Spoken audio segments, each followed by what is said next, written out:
I'm Diane, and I'm going to tell a few of the ghost stories that I have heard from my grandmother, who is right here. That's my grandmother. And she was the first person that introduced me to the idea of ghosts because she would tell her ghost stories. So these are going to be just a few ghost shorts, starting with her ghost stories, and then I'll do some ghost shorts of my ghost stories. So the first one is Grandma and I had a little conversation, and she told me about her childhood. And she said Brindley Street was where we lived when I was very little. We had a very small house, so we all had to pile up, and I used to sleep with my mother. We didn't have indoor plumbing in those days, and this one night I had to go to the bathroom. So I had to go way in the backyard.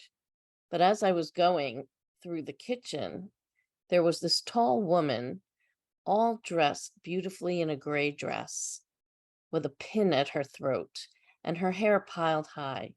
We had a coal stove, and there was no fire in it because it was summer.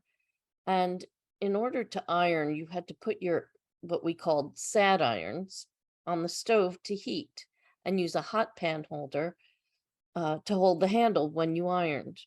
Well, this tall woman was standing there ironing nothing. There was nothing on the ironing board, and I noticed that. It was a regular ironing board, and as little as I was, I noticed there was no fire in the stove. And I thought, how did she heat the iron? And what was she ironing?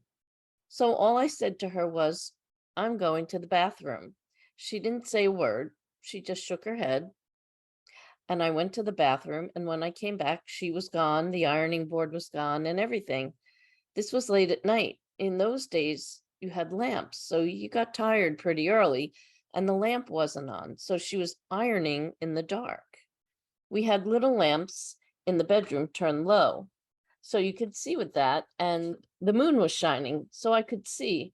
And I told my mother about it. My mother said, oh, that must have been her mother's ghost, because when I described how she was dressed with her hair piled high, it sounded like her, and she was a beautiful woman.